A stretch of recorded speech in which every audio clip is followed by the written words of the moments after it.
touch, I want you near. Without you, I have no fear.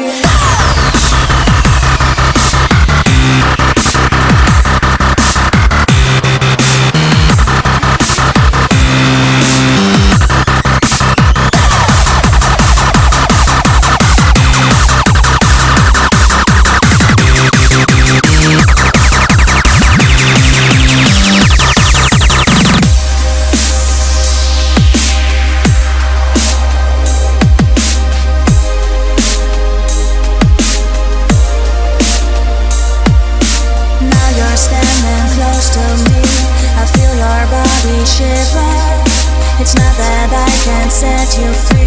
Don't wanna cry a river. I see you standing in the rain.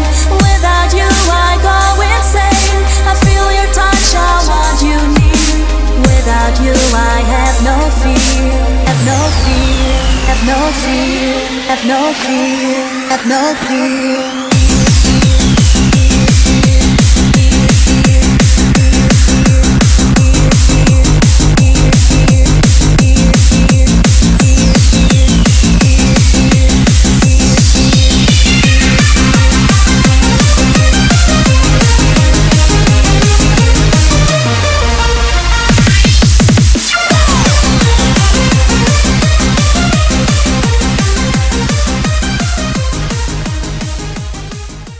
Hey everybody, Abub here, and today I'm going to be making my first mistakes review of someone else's clips of Volume 1 video. This guy is Shadow Priest's point of view. I'm going to be going through the clip and just basically just saying what he's doing wrong, what he should have done, some things he could have fixed, and what he could have done better. He's going to be running Shadowplay with a Paladin, and they're going to be playing against PhD, and it's going to be on Dalaran Arena. So there's plenty of mistakes in this video, and I just wanted to thank this guy for making this possible and sending me some footage so I could do this for you guys. And hopefully you guys enjoy this type of video, and I can make more. But for now, I have 3 videos going to be making, this one and then 2 2v2 videos after this one from the same guy. And I think he said this video is around 1800 rated, so not too bad, and I'm going to be able to point out plenty of mistakes for you guys, so I hope you guys enjoy it, and let's get into this video. Alright, so from the start of this game, this guy's going to be going to the pillar straight ahead of him. However, his teammates decide to stay by the steps, which is a huge problem. You guys need to either push in or just no, you need to push in from the beginning of the game. You're running Shadowplay, and you guys need to be aggressive from the very start of the game and get a good start, which doesn't happen here. You went to the box, and then your teammates stayed by the stairs, and right here you use Master Spell again, which is just a waste of mana, and I'm gonna go ahead and pause it.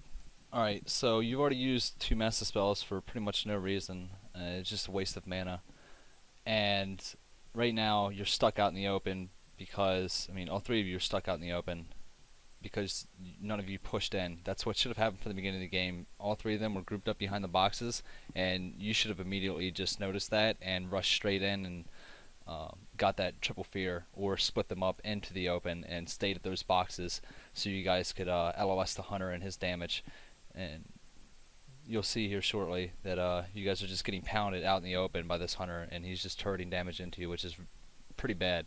So what you guys should have done was just push in, got a good start by getting a fear on the Paladin at least, and starting damage onto the hunter, because that would be my kill target of choice. And you should have just put up dots, and put them in deep while the Paladin was still feared, and then follow the fear up by a polymorph onto the Paladin, so you get huge pressure onto this hunter, and you guys would have got an amazing start. However, that doesn't happen because of bad positioning. But let's go ahead and move on in this clip. Alright, so now you guys are under pressure, and looks like you guys are trying to fall back, which shouldn't happen, especially running Shadowplay. You guys should be the ones playing aggressive. But right there was a deep freeze onto the hunter, and you still don't have any dots up. I don't know what you're doing here. You're just hopping around, jumping around, doing nothing. You're not even pressing anything. I mean, you should have already had a Shadow War Pain and a DP up at least onto this hunter, and you still haven't used your silence. Right there's a polymorph onto the Paladin, right now would be a great time to move that direction towards the Paladin to get a fear off of that into a silence, but you don't do that. And still, you only have one dot up. You should have already had a VT up, you should have already had a DP up, and right now this Hunter's low, so you could have silenced the Paladin and Psychic Horror onto the Hunter and got huge burst onto him and forced a deterrence and probably possibly got a kill. And right now you do force a deterrence, but still that's just all your mage. Like, you're not doing any damage at all, but you are working towards a fear right here, which is great, and you do get it, and I'm going to go ahead and pause it. Alright, so you do get the fear, and it forces the bubble, simply because the Hunter is under a lot of pressure, his deterrence is down, and this Paladin needs to get off this bubble and get some heals. Now, I do notice that you do wait a little bit before mass dispelling, and you shouldn't have. That should have been the first thing on your mind. It was like, get that fear. If he bubbles, then mass dispel immediately. You still have a silence up, which you could have used as soon as you got the bubble off, and I mean, you possibly could have got a kill right here. I mean, there's a lot of things that are going on very quickly here, but you're not really doing anything that you should be doing. I mean, you were under pressure, you were definitely panicking, you weren't getting any damage off, and I mean, you got to stay calm in arena, and you got to know what's going on around you. So when you saw your mage get that polymorph onto the Paladin earlier, you should have already moved over, got the fear onto him, used the Psychic Horror onto the Hunter, and then a silence off of your fear, which would have forced the bubble a lot earlier, and then your mage could have followed up your silence or fear after the bubble with a polymorph, and could have ended this Hunter too. But let's go ahead and get back into the clip. Alright, so right here you're trying to cast the dots onto the Hunter, which you should be doing. You should be mass dispelling right now. So you get the MD and the silence, which is great. And right now you get the Hunter into a deep freeze, and I'm going to go ahead and pause it again. Alright, so you had the silence onto the Paladin, and you had a Hunter in a deep freeze. And what you should have done was throw up your dots into the Hunter and just start mind blasting and then mind flaying. You shouldn't have started mind spiking. There was absolutely no reason to do that unless you had Archangel up, which you didn't. So I would say never use Mind Spike unless you have Archangel up, and which you clearly didn't have it up. So like I said, what you should have done there, you had to set up for a kill right there. I know you were trying to burst for a kill, but it wasn't going to happen because the Paladin was coming out of silence, and so was the Hunter was coming out of a deep freeze. So you needed to sustain damage, and you're getting tunneled right now. So after the Mind Freeze comes up, the cooldown comes up from the DK, you're not really going to be able to cast much. You're going to be focusing on like faking and doing other things. So I would say the best thing in that situation would have been to just load up dots into the Hunter and just start mind flying. So let's go ahead and get back into this clip again. Alrighty, so again, you should be mind spiking here. You should have already had your dots up and mind flying this Hunter, but it looks like your mage lays a ring, and what you need to do here is a nice Psychic Horror onto the DK, but you walk out of the ring. That's a problem. You need to stay into the ring. And I know you do get gripped out of it and you walk back into it, but you need to position yourself where that DK can put himself into that ring, which you kind of didn't do.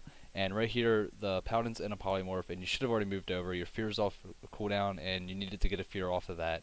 And your silence is coming up too, so it would have been a nice little chain. But I can't really hear Skype, so I didn't know if you were waiting to get that second fear there. But that was good, and Paladin's cooldowns are down. You do get the kill, and you still have a silence up just in case he had a break for that, which is great.